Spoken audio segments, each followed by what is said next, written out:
Habari yako, karibu tena katika channel ya kupendwa hii ya Sauti ya Kitabu. Karibu tuendelee na mfululizo wa tafsiri ya kitabu pendwa hichi cha The Total Man Makeover. Lakini kama bado hujasubscribe, nikukumbusha unaweza ukabonyeza alama ya subscribe, lakini vile unaweza ukashare video hii kwa ndugu jamaa na marafiki, na unaweza kucomment maoni yako ama ni kitabu kipi kifuate baada ya hichi. Mwandishi anaanza kwa kusema, jiangalie kwenye kioo, jiangalie kwa makini. Vuta tumbo, nyanyua kifua na ujitazame kwa uhalisia. Haijalishi utajipinda kwa namna gani au kuchukua mikao mingapi, kioo hakitokudanganya daima. Unaweza jifariji kwa kusema labda mimi si mnene sana, labda nimelegea kidogo tu. Lakini nakumbuka baba yangu alikuwa akisema kwamba 90% ya kutatua tatizo ni kukubali kwamba tatizo lipo. Ili kubadili kabisa mwenendo wako wa matumizi ya fedha, unahitaji umakini wa hali ya juu, umakini wa maisha au kifo. Moja ya vikwazo vikubwa zaidi vinavyokukabili ni kujikana. Cha kusikitisha ni kwamba katika jamii hii, mtu anaweza kuwa wa kawaida kabisa kifedha, mlegevu kifedha, na bado akaonekana kuwa sawa. Kwa viwango vya wengi, kuwa wa wastani na wa kawaida ama mlegevu kifedha ni jambo linalokubalika. Lakini hiki si kitabu cha watu wa kukata tamaa au waoga. Hiki ni kitabu cha kukufanya ushinde. Kama nilivyosema hapo awali, 90% ya kutatua tatizo ni kukubali kuwa tatizo lipo. Mwandishi anaendelea kwa kusimulia stori. Sisi katika ndoa yetu tulianza bila deni lolote lile. Tuliishi kwa kipato kimoja na mali zetu zilikuwa zisizokuwa na madeni makubwa.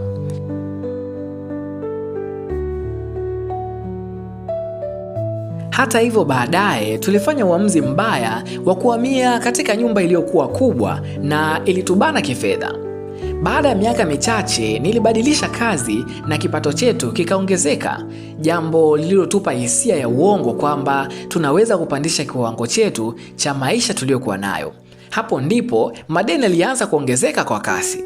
Tuligharamia magari mawili mapya kabisa kuchukua nafasi ya yale ya zamani. Tulianza kununua karibu kila kitu kwa mkopo. Tulichukua hata mkopo wa dhamana ya nyumba. Kabla hatujatambua, tulikuwa tumefunikwa na madeni. Siku moja rafiki yangu aitwaye Kelly alikiona kitabu cha The Total Man Makeover katika duka la vitabu lililo karibu na nyumbani kwetu, na nakumbuka alininunulia kama zawadi. Kufikia siku ya uhuru, mimi na mke wangu tulikuwa tayari tumetangaza vita dhidi ya madeni yetu. Tulikuwa na akiba ya dola 6,000 lakini madeni ya dola 16,000 bila kuhesabu nyumba. Mpango ulituhitaji kutoa dola 5,000 kutoka kwenye akiba yetu na kuielekeza kwenye madeni, huku tukibaki na mfuko wa dharura wenye dola 1,000 tu. Ilikuwa ngumu kuona akiba yetu tuliyoipata kwa jasho ikipotea hivi hivi, lakini hatua hiyo ilisaidia sana. Kiukweli tulijinyima katika maeneo mengi sana, na ndani ya miezi 10 tu tulikuwa tumelipa madeni yote ya matumizi. Dave alitusaidia sana kutambua kwamba tulihitaji kuvuta mstari na kuacha kuishi zaidi ya uwezo wetu.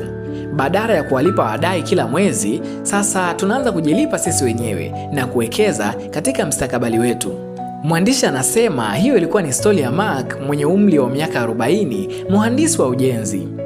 Lakini mwandishi anaendelea kwa kusema, usisubiri maisha ya kuondolee kujikana kwa maumivu. Kwa miaka kadhaa nimekuwa nikizungumza mara nyingi kila mwaka mbele ya hadhira za watu 2,000 hadi 12,000 nikifundisha mawazo yaliyo ndani ya kitabu hiki.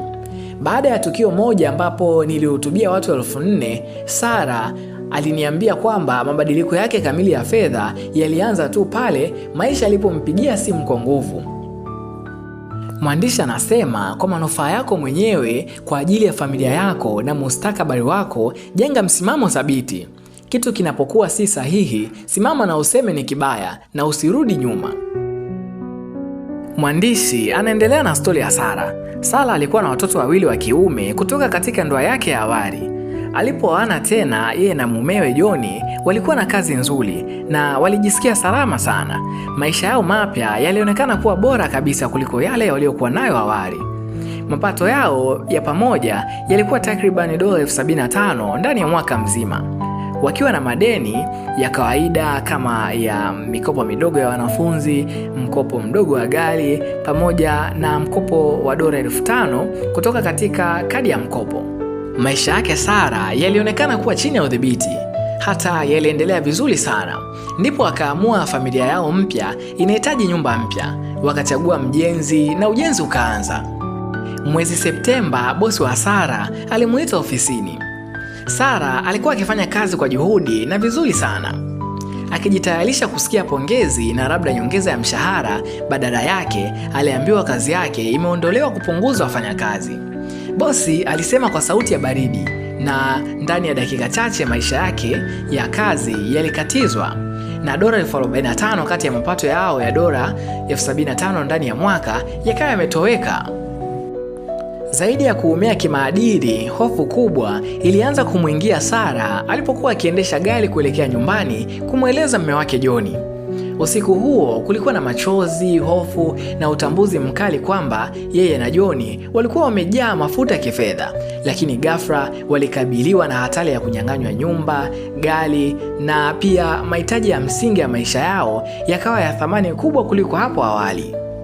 Sara na John walikuwa wakisikiliza The Dave Ramsey Show redioni, lakini walizani mpango wa Toto Manemekova ulikuwa kwa ajili ya watu wengine.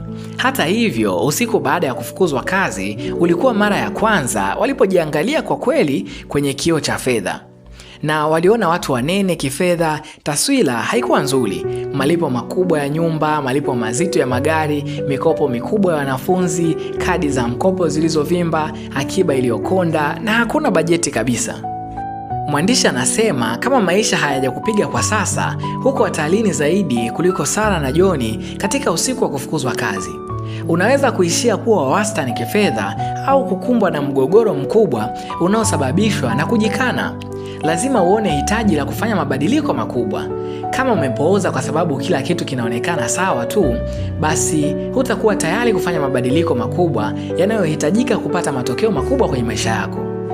Mwandishi anaendelea kwa kusema, miaka iliyopita katika semina ya uhamasishaji iliyoendeshwa na gwiji Zig Ziglar, nilisikia hadithi moja inayoelezea jinsi hali ya wastani ama kawaida huweza kukunyemelea taratibu bila wewe kutambua. Hadithi hii inasema kwamba ukimtupa chura kwenye maji yanayochemka atahisi maumivu mara moja na kuruka nje, lakini ukimweka kwenye maji ya kawaida ya joto la chumba ataogelea kwa furaha. Lakini kadri utakavyoongeza joto polepole hadi kufikia maji ya moto sana, chura hatotambua mabadiliko hayo na hatimaye ataangamia.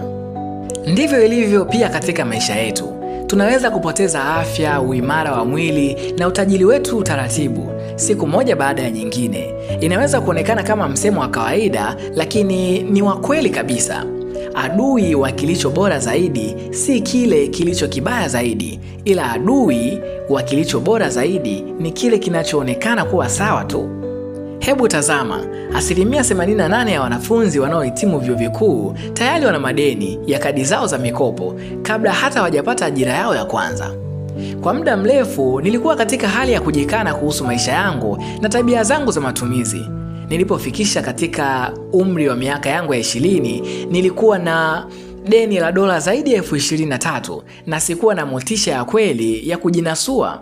Tatizo langu kubwa halikuwa kutoelewa uzuri wa uhuru wa kifedha. Tatizo langu lilikuwa ni kamali nisingeweza kuacha. Hata nilipoanza kusikiliza The Dave Ramsey Show na kujaribu kushambulia madeni yangu, mara nyingi nilishindwa. Pesa zangu ziliendelea kupotea kupitia uraibu huo, jambo lililoninyima kabisa nafasi ya kusimama imara kifedha. Ilichukua muda, lakini hatimaye shinikizo la kifedha likawa kubwa mno kubeba. Nilijua wazi kwamba nilihitaji mabadiliko ya kweli. Nikaamua kujiunga na mpango maalum ulioitwa Celebrate Recovery, huduma inayowasaidia watu wanaokabiliwa na uraibu na majeraha ya kihisia na minyororo pia ya kitabia. Wakati huo nilianza safari yangu ya mabadiliko yangu kamili ya kifedha, nikitembea hatua kwa hatua kupitia hatua za mtoto, baby steps. Kuanzisha mfuko wa dharura ilikuwa ni sehemu ngumu zaidi, kwa sababu nilikuwa bado napambana kuacha kamari.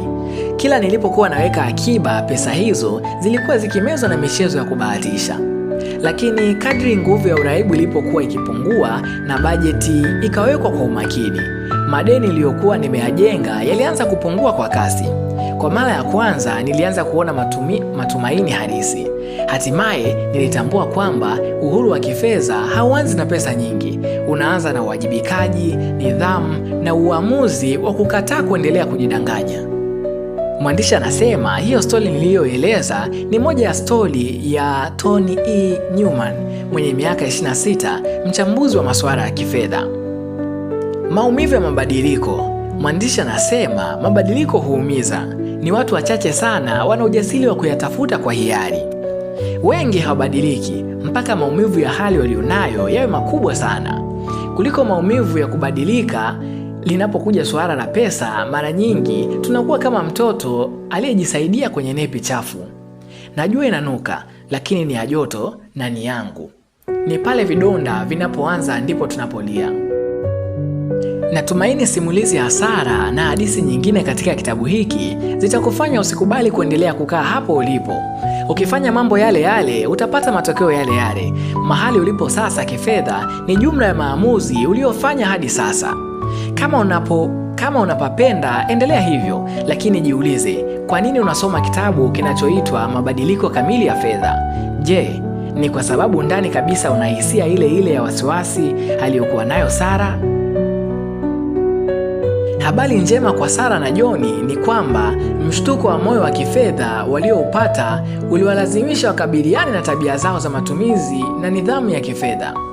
Kufutwa kazi kulikuwa kengele ya kuamka na mwisho wa kujidanganya. Baada ya mwaka mmoja mgumu sana, Sara alipata taaluma mpya kabisa. Safari hii mshahara ilipoanza kuingia, walikuwa tayari wanatumia mfumo huu. Kila mshahara ulikuwa tukio la kusisimua kwa sababu walikuwa na mpango. Walikuwa wanapunguza uzito wa kifedha na kujijenga upya. Haikuwa safari ya haraka, lakini kwa kufuata hatua kwa uvumilivu, leo wanashinda kweli. Usiku niliokutana na Sara na John, walikuwa wamefikia miaka 2 katika mpango wao na walikuwa wanatabasamu sana. Waliniambia hawakuwa na deni lolote isipokuwa rehani ya nyumba yao, na walikuwa na dola takribani 12,000 benki kwa ajili ya dharura. Walikuwa wamevuka ukuta wa kujikana, lakini walifanya baadhi ya watu wa familia wajisikie wasiwasi kwa sababu walikataa kuishi kama wengine wote wanavyoishi. Albert Einstein aliwahi kusema, roho kubwa mara nyingi hukumbana na upinzani mkali kutoka kwa akili dhaifu. Baba yake John aliwadhihaki mpango wao na kazi za ziada walizokuwa wakifanya, akiuliza kama walikuwa wamejiunga na dhehebu fulani. Tulipohitimisha mazungumzo yetu usiku huo, Sara alisema kwamba ingawa anatumaini yeye na John hawatapoteza kazi ghafla tena, wako tayari ikitokea. Hatuna tena maisha ya uongo. Tunajua tulipo, tunajua tunakoelekea na tunajua tutafikaje. Alisema yeye na John walitaka kuniandalia zawadi kwa kuwahamasisha kwenye mabadiliko yao kamili ya fedha, lakini niliwahakikishia kwamba tayari walikuwa wamenipa zawadi kubwa zaidi. Mwandishi anaendelea kwa kusema, imani potofu kuhusu deni. Uso ukiwa umekunjamana kwa hasira na ngumi zimekaza, mtoto mdogo hupiga kelele kwa sauti yenye ghadhabu, nataka. Sote tumewahi kushuhudia tukio kama hili likitokea dukani. Wengine tumewaona hata watoto wetu wakifanya hivyo angalau mara moja. Sasa nikiwa mtu mzima na mwenye utulivu zaidi, wakati mwingine hujikuta nikitabasamu kimoyomoyo ninapomwona mama wa mtoto akijaribu bila mafanikio kuzuia vilio vya mtoto aliyenyimwa kitu. Ni asili kwa mwanadamu kutamani kitu na kukitaka kwa wakati huo huo, lakini pia ni dalili ya kutokukomaa. Ukomavu wa kweli huonekana pale mtu anapoweza kuahirisha raha ya sasa kwa ajili ya faida kubwa ya baadaye. Hata hivyo, utamaduni wetu unatufundisha kuishi kwa ajili ya sasa. Tunapiga kelele kila wakati tukisema hivyo, na tunaweza kukipata hicho kitu kama tuko tayari kuingia kwenye deni. Deni linakuwa ni njia ya kupata vitu tunavyovitaka kabla ya hatujavimudu. Kujiunga na uongo. Imewahi kusemwa kuwa ukisema uongo mara nyingi kila siku na kwa muda mrefu vya kutosha, hatimaye uongo huo hukubalika na kuwa kweli. Kurudia kwa nguvu ujumbe na muda huweza kugeuza hadithi ya uongo kuwa utaratibu wa kawaida wa maisha. Katika historia, mantiki iliyopotoka, visingizio na mabadiliko ya taratibu yamewafanya hata watu wenye akili kushiriki katika mambo yasiyo na maana. Leo tuna propaganda ya kifedha katika jamii yetu, si ya kisiasa, bali ni ile inayotufundisha jinsi ya kufikiri kuhusu pesa.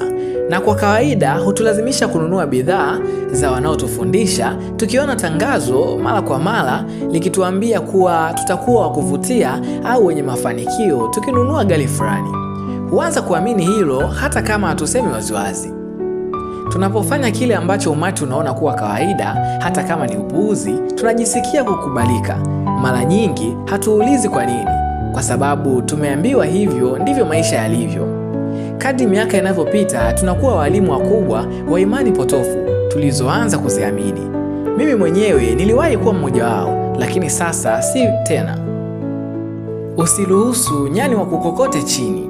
Deni limeuzwa kwetu kwa nguvu, sauti na marudio makubwa kiasi kwamba kuishi bila deni kunaonekana kama jambo lisilowezekana. Wamarekani wengi hawawezi hata kufikiria gari bila malipo, nyumba bila rehani, mwanafunzi bila mkopo au matumizi bila kadi ya mkopo. Deni limeingia mizizi kiasi kwamba wengi hawawezi kufikiria maisha bila malipo ya kila mwezi. Kama watumwa waliozaliwa utumwani wasivyoweza kufikiria uhuru, ndivyo wengi wetu tunavyoshindwa kufikiria maisha bila deni. Kikwazo kikubwa cha ushindi wa kifedha ni mtazamo wetu kuhusu deni. Watu wengi wanaoamua kuacha kukopa hukumbana na jambo la ajabu, dhihaka kutoka kwa marafiki na familia waliokulia katika imani kwamba deni ni jambo jema, huanza kuwavunja moyo. Hadithi ya nyani waliokuwa wakivutwa chini wanapojaribu kupanda ili kupata ndizi inatuonyesha ukweli mchungu. Wakati mwingine jamii haituvuti chini kwa sababu ina sababu, bali kwa sababu imezoea kufanya hivyo. Imani potofu dhidi ya ukweli. Imani potofu. Deni ni chombo na kinapaswa kutumika kuleta ustawi, lakini ukweli, deni huongeza hatari kubwa na mara nyingi halileti ustawi, na watu matajiri hawalitumii kwa kiwango tunachoambiwa. Nilifundishwa kuwa deni ni kama nanga na leva, linakuwezesha kuinua kile ambacho usingeweza kukiinua. Lakini ukweli ni huu: hatari inayokuja na deni huondoa faida yote inayodhaniwa kupatikana kupitia deni hilo. Mimi mwenyewe niliwahi kuhubiri imani hii kwa ufasaha mkubwa, mpaka maisha yaliponifundisha kwa gharama kubwa. Baada ya kupoteza kila kitu, kufilisika, ndipo nilipoelewa kuwa hatari lazima ihesabiwe. Hata kihesabu kwenye Biblia, Mithali 22 mstari wa 7 inasema, tajiri humtawala maskini, naye akupaye ni mtumwa wa akopeshaye. Nililazimika kuchagua nani alikuwa sahihi: profesa wangu aliyefilisika aliyesema deni ni chombo, au hekima ya Mungu iliyoonyesha wazi chuki dhidi ya deni? Mwandishi anaendelea kwa kutoa imani potofu nyingine: kucheza bahati nasibu na aina nyingine za kamali kutanifanya niwe tajiri.